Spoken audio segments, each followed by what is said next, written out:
Watch Byron Donalds call out and fact-check George Stephanopoulos, who just got sued by Donald Trump for $15 million for defamation, live on TV to his face. This is brutal. Trump also said at the convention that he would pardon January 6 rioters who assaulted police officers. Do you support that? Actually, what he said is that he was going to review every single case. He even repeated that again in Chicago at the NABJ. Listen, what we do understand is that the Department of Justice under Joe Biden and Kamala Harris, they did massively push up charges on people who protested at the Capitol and some who rioted at the Capitol on January 6th. So what he's talking about is doing a case-by-case review. You can lump it all together all you want, but those are the words of Donald J. Trump. I'm quite sure on the internet people can pull up that clips. They can watch it at their own leisure. I'll read it to you right now. This was Rachel Scott's question. My question is on those rioters who assaulted officers. Would you pardon those people? Oh, absolutely, I would. That's his words. Yes, and but you did not leave in was the rest of his comments where he said, yeah, I would, but we want to look at everything on a case-by-case basis. That's what will happen, George. No, that's not what he said. He said if they were innocent, I would pardon them. They've all been convicted. He said he would pardon those who assaulted police officers. Do you support that or not? George, you just changed the soundbite. You just changed it. Now you added, if they're innocent, then I will pardon them. Let's go back to the record of January 6th. Again, not something that matters. I didn't change the soundbite. That's exactly what he said. No, he definitely changed the soundbite. He cut out all the context of Trump's answer to try and shape the narrative the way that he wanted it to be received.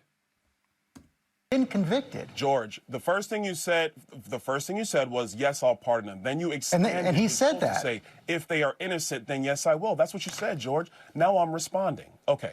So what he's saying is that, yeah, I will go and look at these cases. If they're innocent, yes, I will. Of course, if somebody was beating up a police officer at January 6th, he's not going to do that. But if you had people who were just walking through the Capitol, which did occur on January 6th, because the security protocols had changed because of that riot at the Capitol, then what he would do is not allow them to be held in jail with these massively increased charges by the current U.S. attorney in D.C. under the Biden-Harris administration.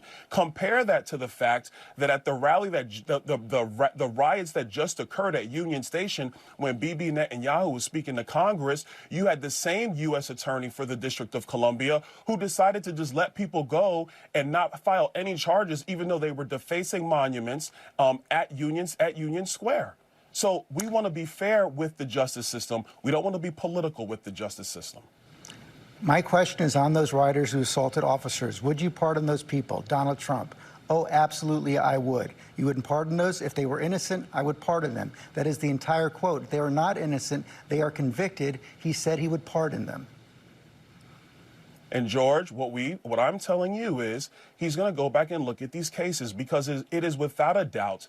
And look, January 6th is a very painful memory in our country, but it is without a doubt that the U.S. attorney for the District of Columbia was supercharging these people because of political viewpoints. Because you had other riots that have occurred in Washington, D.C., where the charges were minimized or dismissed altogether. That is not an even-handed system of justice. That is a politically motivated system of justice. And you don't have to look any further than the difference between how the Department of Justice has treated Donald Trump versus how the Department of Justice has treated Joe Biden or Hillary Clinton. What he is talking about is equal enforcement of the law, not picking and choosing because of your politics. I would remind you that this Department of Justice actually indicted Hunter Biden, the president's son. And of course, we were talking about assaults on police officers, people who were convicted for assaults on police officers, which the president has said he would pardon them. Thank you very much for your time. So yeah, if you don't remember, they only went after Hunter Biden after they had convicted Trump to give a perceived judicial equality.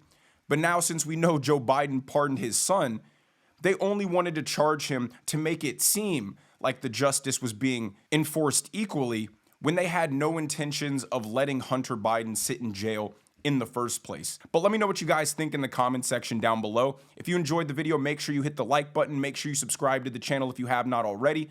Turn on the notification bell so you never miss a video. And I will see you guys in the next one.